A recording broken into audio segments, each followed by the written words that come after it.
It is said that in the kingdom of Benin, history wasn't written in books, it was cast in metal. Every curl of hair, every scar of royalty, and every bead of coral was a record of a soul. But in 1897, the great city was silenced, and its soul was scattered across the world in over 3,000 pieces of brass and ivory. Today, we unwrap the mystery of the Benin Bronzes, the masterpieces that a superpower tried to erase, and the ancestors who are finally calling their children home. Long before the first Europeans set foot on West African soil, the Benin Empire in modern-day Nigeria was a marvel of engineering. The city was protected by walls longer than the Great Wall of China. At the heart of it all was the Oba, the divine king. Beside him were the master guilds of brass casters. These were the only people allowed to capture the king's image. They used the lost wax technique, a process so complex that when Europeans first saw the results, they refused to believe Africans had created them. The art wasn't just beautiful, it was functional.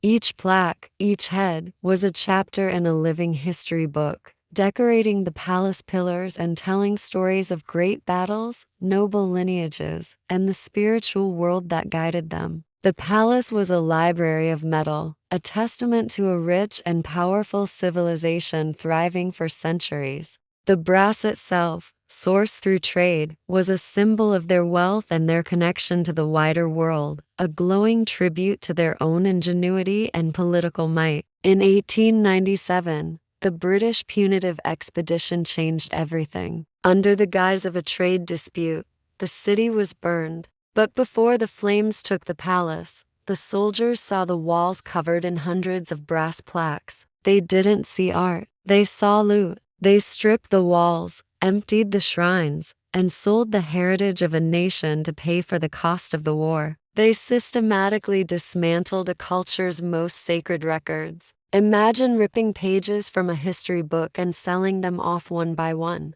The bronzes ended up in the British Museum, in Germany, and in private basements in New York. Orphans of a fallen empire, their stories silenced, their spiritual purpose severed. For the Edo people, this wasn't just a theft of treasure. It was a profound act of cultural destruction, an attempt to erase their memory and identity from the world stage. But these aren't just statues. To the Edo people, they are living ancestors. Each piece was a visual document of a treaty, a battle, or a royal decree. When the bronzes were taken, the library of the Benin Empire was torn apart. For over a century, they sat behind glass in cold climates, silent. These objects weren't made to be displayed in sterile museum halls. They were created to be part of active rituals, to be consulted, to be honored within their community. Each one carries a spiritual weight,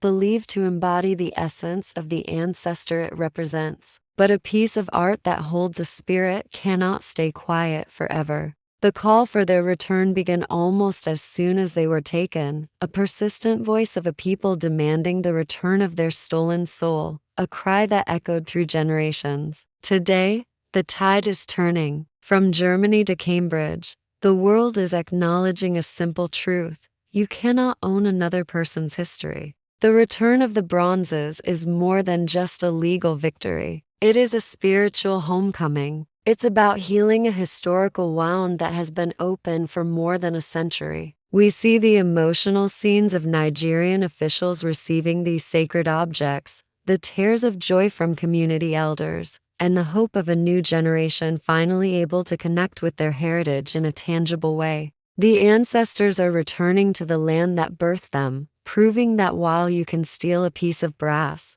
you can never steal the pride of a people. New museums are being built in Nigeria, not to display them as artifacts, but to welcome them home as living parts of their culture once more. Does art belong to the world, or does it belong to the people who created it? I want to hear your thoughts on this one. It's a big debate. Drop a comment below. If you want to keep weaving through the hidden threads of our history, hit that subscribe button. I'll see you next time, right here by the fireside.